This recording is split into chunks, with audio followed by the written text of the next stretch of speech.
Las palabras que acabamos de escuchar podrían suscitar en nosotros sentimientos de angustia.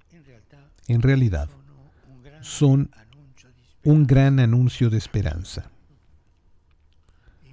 En efecto, si por una parte Jesús parece describir el estado de ánimo de quien ha visto la destrucción de Jerusalén y piensa que ya ha llegado el final, al mismo tiempo, Él anuncia algo extraordinario, precisamente en la hora de la oscuridad y la desolación, justo cuando todo parece derrumbarse, Dios viene.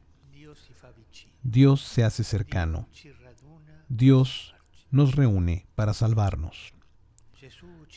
Jesús nos invita a tener una mirada más aguda, a tener ojos capaces de leer desde adentro los acontecimientos de la historia, para descubrir que incluso en las angustias de nuestro corazón y nuestro tiempo, hay una esperanza inquebrantable que brilla. En esta Jornada Mundial de los Pobres, entonces, detengámonos precisamente en estas dos realidades, angustia y esperanza, que siempre se desafían a duelo en el campo de nuestro corazón. Ante todo, la angustia es un sentimiento extendido en nuestra época, donde la comunicación social amplifica problemas y heridas, haciendo al mundo más inseguro y al futuro más incierto. También el Evangelio hoy se abre con un cuadro que proyecta en el cosmos la tribulación del pueblo y lo hace utilizando el lenguaje apocalíptico. El sol se oscurecerá, la luna ya no dará su luz, las estrellas caerán, etc. Si nuestra mirada se detiene solo en la crónica de los hechos, dentro de nosotros, la angustia prevalece. También hoy, de hecho, vemos el sol oscurecerse y la luna apagarse. Vemos el hambre, la carestía, que oprimen a muchos hermanos y hermanas que no tienen que comer. Vemos los horrores de la guerra. Vemos las muertes inocentes.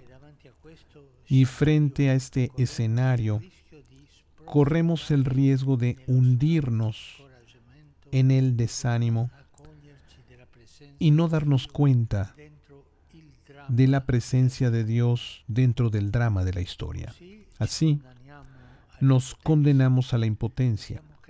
Vemos crecer a nuestro alrededor la injusticia que provoca el dolor de los pobres.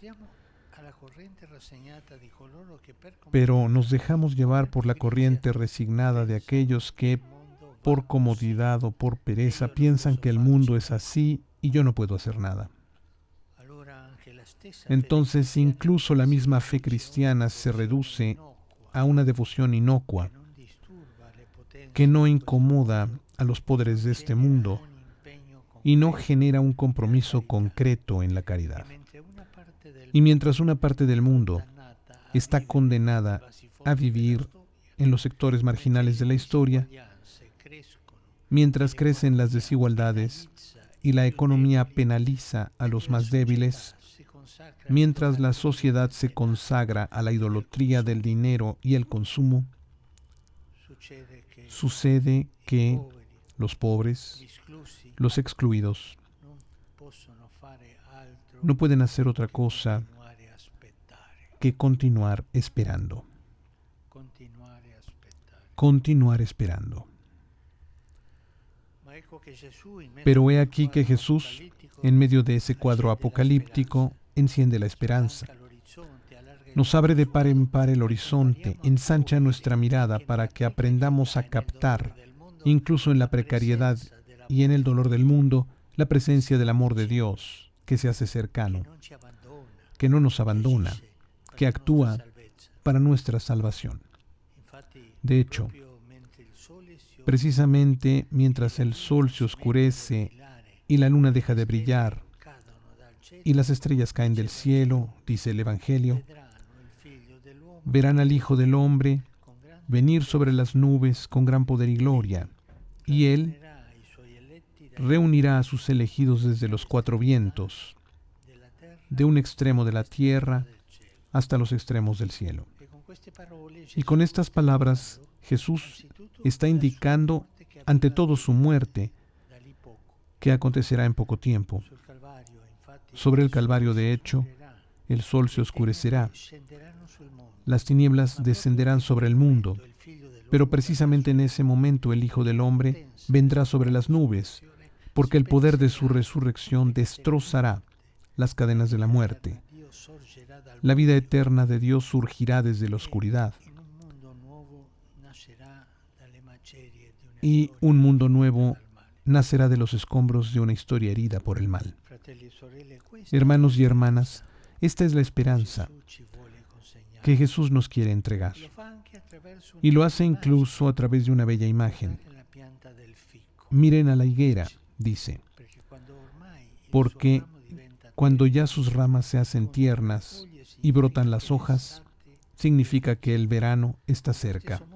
Del mismo modo, también nosotros estamos llamados a leer las situaciones de nuestra vida terrena. Ahí donde parece haber solamente injusticia, dolor y pobreza, justamente en ese momento dramático, el Señor se acerca para liberarnos de la esclavitud y hacer resplandecer su vida. Y se hace cercano con nuestra cercanía cristiana, con nuestra fraternidad cristiana. No se trata de arrojar una moneda en las manos del necesitado. A quien da limosna yo le pregunto dos cosas. ¿Tú tocas las manos de la gente o arrojas la moneda sin tocarlas? ¿Miras a los ojos a la persona que ayudas o miras hacia otro lado? Somos nosotros, sus discípulos, quienes gracias al Espíritu Santo podemos sembrar esta esperanza en el mundo. Somos nosotros los que podemos y debemos encender luces de justicia y solidaridad mientras se expanden las sombras de un mundo cerrado. Somos nosotros a los que su gracia hace brillar. Es nuestra vida impregnada de compasión y de caridad la que se vuelve signo de la presencia del Señor, siempre cercano al sufrimiento de los pobres, para sanar sus heridas y cambiar su suerte. Hermanos y hermanas, no lo olvidemos. La esperanza cristiana que se ha cumplido en Jesús y se realiza en su reino necesita de nosotros, necesita nuestro compromiso, necesita una fe activa en la caridad, necesita cristianos que no miran hacia otra parte.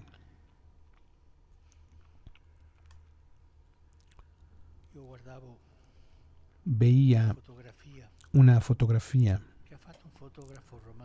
de un fotógrafo romano.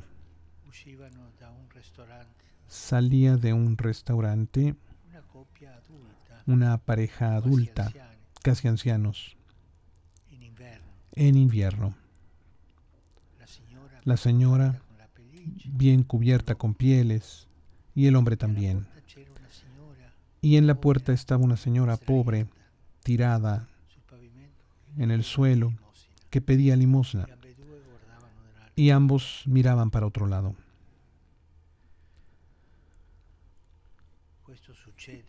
Esto pasa cada día. Preguntémonos a nosotros mismos, ¿yo miro hacia otra parte cuando veo la pobreza, la necesidad, el dolor de los demás?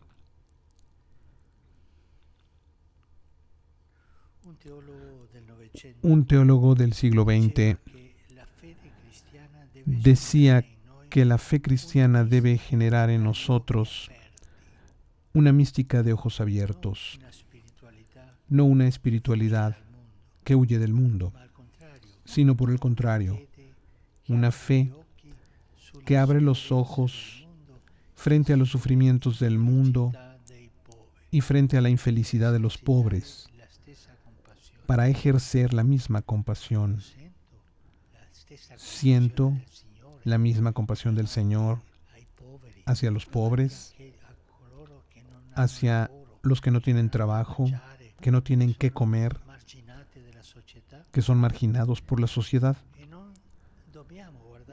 Y no debemos mirar solo los grandes problemas de la pobreza mundial, sino lo poco que todos podemos hacer cada día con nuestros estilos de vida, con la atención y el cuidado del medio ambiente en el que vivimos, con la búsqueda tenaz de la justicia, compartiendo nuestros bienes con los que son más pobres, con el compromiso social y político para mejorar la realidad que nos rodea. Podría parecernos poca cosa, pero nuestro poco será como las primeras hojas que brotan de la higuera. Nuestro poco será una anticipación del verano que ya está cerca. Muy queridos todos, en esta Jornada Mundial de los Pobres, quiero recordar una advertencia del cardenal Martini. Él dijo que debemos tener cuidado de pensar que primero está la Iglesia, ya sólida en sí misma, y luego los pobres de los que elegimos ocuparnos. En realidad, nos volvemos Iglesia de Jesús en la medida en la cual servimos a los pobres, porque sólo así la Iglesia se convierte en sí misma, es decir, la Iglesia se convierte en casa abierta a todos, lugar de la compasión de Dios para la vida de cada hombre. Y se lo digo a la Iglesia, se lo digo a los gobiernos y los estados, se lo digo a las organizaciones internacionales, se lo digo a cada uno y a todos. Por favor, no nos olvidemos de los pobres.